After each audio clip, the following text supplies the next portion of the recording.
Bismillahirrahmanirrahim. Assalamualaikum warahmatullahi wabarakatuh. Salam sehat buat kita semua. Mudah-mudahan kita selalu dalam lindungan Allah Subhanahu wa Ta'ala. Untuk kesempatan kali ini ketemu lagi sama Ibu. Kita akan membahas materi IPS kelas 8 bab yang keempat, yaitu perubahan masyarakat Indonesia pada masa penjajahan dan tumbuh semangat kebangsaan. Baiklah anak-anakku sekalian, sebelum kita masuk ke materi selanjutnya, perlu kita ketahui bahwa tujuan pembelajaran kita kali ini adalah setelah mempelajari materi ini, siswa diharapkan dapat menjelaskan proses kedatangan bangsa Eropa ke Indonesia dan mengidentifikasi perlawanan bangsa Indonesia terhadap penjajah. Kemudian, diharapkan siswa dapat mendeskripsikan perubahan dan kesinambungan masyarakat Indonesia pada masa pemerintahan kolonial. Ada lagi, diharapkan siswa dapat menganalisis munculnya organisasi pergerakan dan tumbuhnya semangat kebangsaan. Perhatikan peta konsep ini. Di dalam peta konsep ini adalah mencakup materi yang akan kita pelajari dalam bab ini.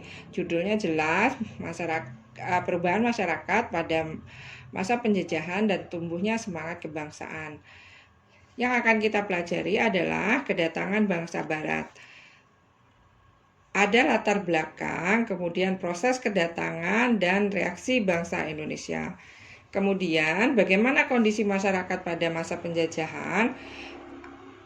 Yang akan kita pelajari adalah monopoli dan adu domba, kemudian kerja paksa, sewa tanah, tanam paksa, dan yang terakhir adalah perlawanan terhadap kolonialisme dan imperialisme. Kemudian ada semangat kebangsaan.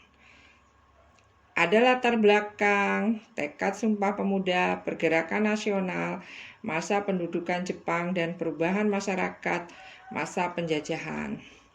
Baiklah anak-anakku sekalian, ini ada peta. Perhatikan peta ini. Kalau kita perhatikan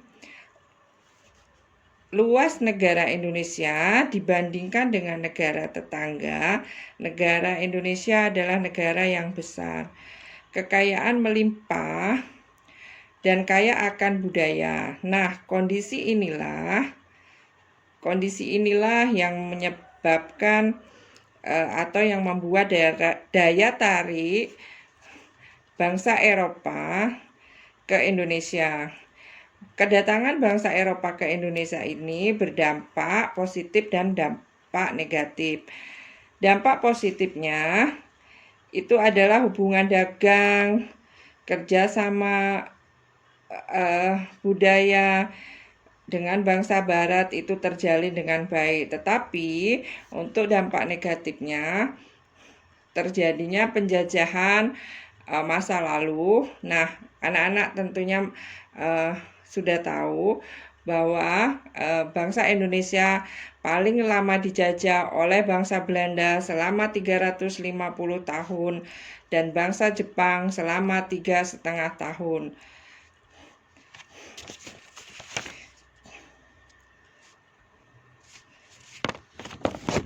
Kemudian kita lanjutkan.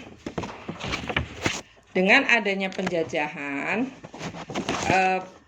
tentunya terjadi perubahan masyarakat Indonesia pada masa penjajahan, yaitu dalam aspek geografis, ekonomi, sosial, dan politik. Ada lagi proses perjuangan kemerdekaan bangsa Indonesia pada masa lalu mengusir penjajah. Kita lanjut ke yang A, yaitu kedatangan bangsa-bangsa Barat ke Indonesia. Latar belakang kedatangan bangsa-bangsa Barat ke Indonesia. Ada dua pertanyaan. Mengapa bangsa Barat itu tertarik dengan kekayaan Indonesia? Kemudian, yang kedua, kekayaan apa saja yang mendorong kedatangan bangsa Barat ke Indonesia? Kita pelajari yang A, yaitu daya tarik Indonesia bagi bangsa Barat. Bangsa Barat membutuhkan rempah-rempah sementara persediaan di Eropa sangat terbatas. Ini adalah salah satu daya tarik Indonesia bagi bangsa Barat. Kemudian, daya tarik yang kedua, rempah-rempah bagi bangsa-bangsa Eropa dapat digunakan untuk mengawetkan makanan, bumbu masakan, dan obat-obatan. Kemudian yang ketiga, daya tariknya adalah negara-negara tropis seperti Indonesia kaya akan rempah-rempah sehingga bangsa Barat berusaha memperolehnya. Yang menjadi pertanyaan, kenapa di negara Indonesia itu terdapat banyak rempah-rempah? Karena di Indonesia adalah termasuk negara tropis yang ada dua musim, yaitu musim hujan dan musim kemarau. Ini yang menyebabkan Indonesia banyak ditumbuhi oleh rempah-rempah. Sedangkan di negara-negara barat itu terdapat 4 musim, yaitu dingin, semi, gugur, dan panas. Ini yang menyebabkan kenapa bangsa Indonesia itu banyak ditumbuhi oleh rempah-rempah, karena kita termasuk negara tropis yang hanya terjadi 2 musim. Kemudian daya tarik yang kedua atau yang B adalah motivasi 3G, growth, gospel, dan glory. Growth, gospel, dan glory merupakan motivasi bangsa-bangsa barat melakukan penjajahan samudra. Growth artinya emas. Tujuannya bangsa barat ke Indonesia adalah untuk mencari kekayaan. Kemudian glory adalah bermakna kejayaan bangsa. Tujuannya adalah mencari kejayaan atau kekuasaan atas wilayah jajahannya. Kemudian gospel adalah keinginan bangsa barat untuk menyebarkan atau mengajarkan agama Nasrani. Ini sering disebut dengan 3G. Yang C adalah revolusi industri. Apa itu revolusi industri? Revolusi industri adalah pergantian atau perubahan secara menyeluruh dalam memproduksi barang dari sebelumnya menggunakan tenaga manusia dan hewan, kemudian menjadi tenaga mesin. Revolusi industri ini semakin berkembang sejak ditemukannya mesin uap oleh James Watt tahun 1796.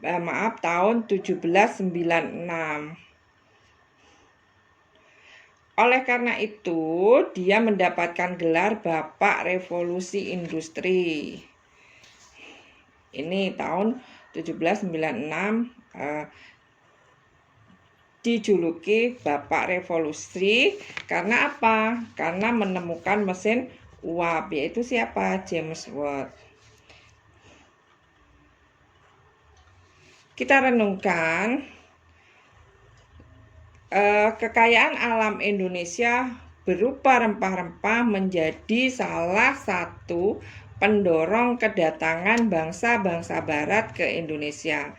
Mereka menjadi kaya raya karena memperdagangkan hasil bumi Indonesia dengan harga yang tinggi.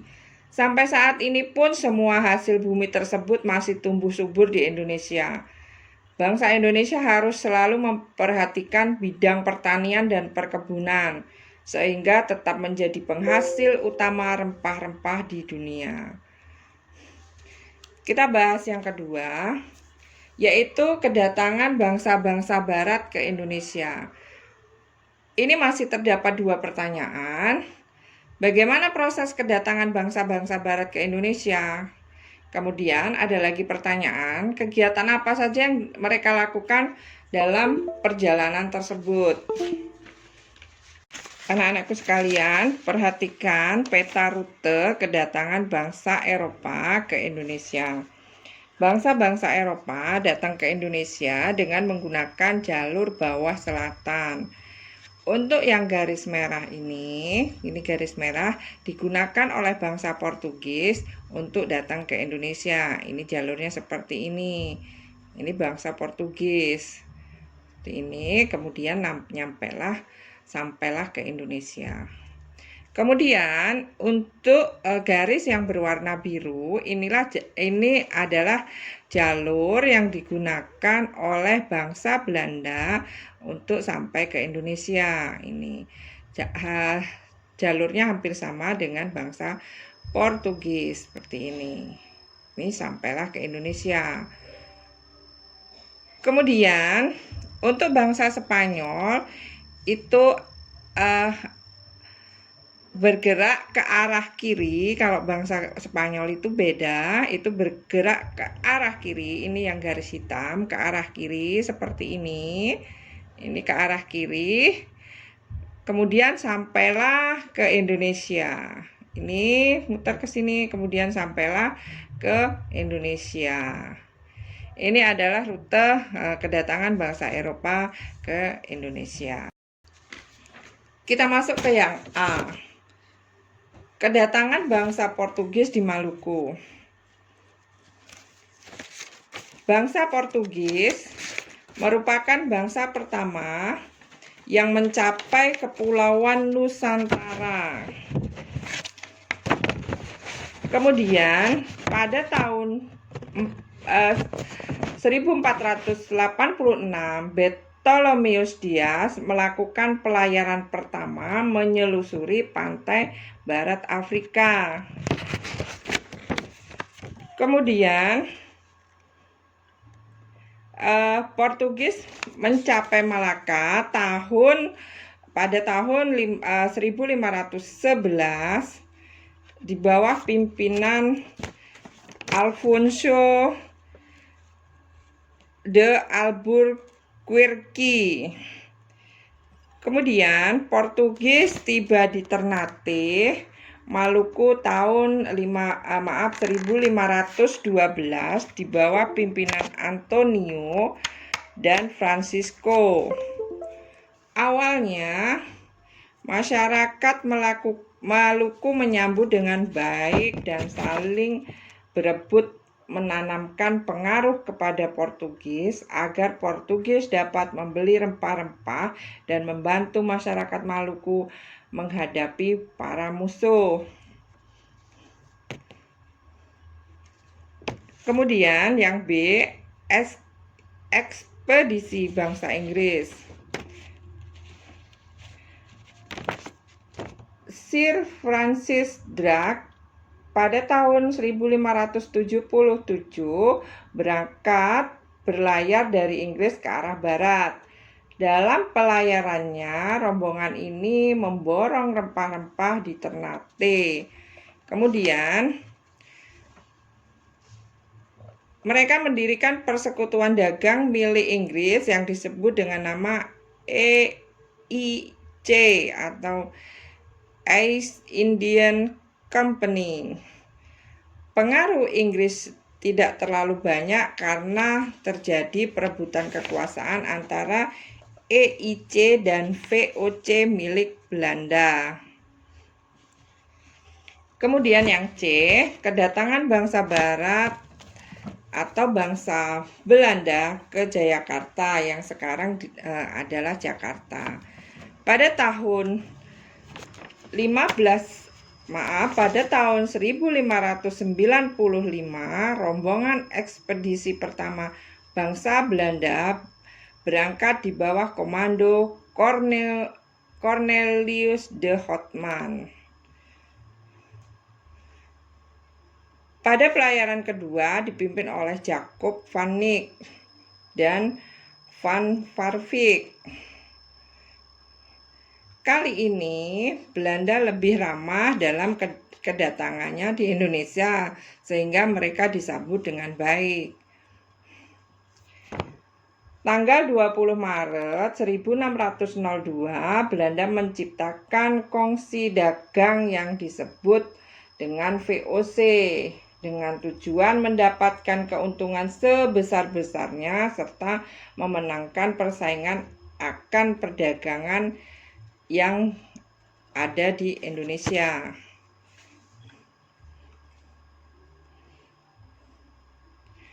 Demikianlah materi kita hari ini atau pada kesempatan kali ini. Ini ada 5 pertanyaan pilihan ganda. Silahkan kalian jawab dan kemudian silahkan kalian kirim tugas ini ke Classroom seperti biasa. Ini ada nomor 1, yaitu tujuan utama yang mendorong bangsa Eropa datang ke Indonesia adalah ada monopoli perdagangan rempah-rempah. Yang B adalah mencari daerah pemasaran industri di dunia timur. Yang C mengadakan perjanjian dengan penguasa setempat. Yang D memperoleh rempah-rempah langsung dari sumbernya. Ini ada yang kedua. Silahkan dibaca dan kemudian diisi dan dikirim seperti biasa ke Classroom. Ini yang nomor 2. Kemudian ini ada nomor 3. Pilih jawaban yang paling tepat. Ini yang nomor 4. Kemudian ini yang nomor 5. Demikianlah materi dan latihan soal pada kesempatan kali ini. Mudah-mudahan ini bermanfaat buat kita semua. Ibu akhiri. Wassalamualaikum warahmatullahi wabarakatuh.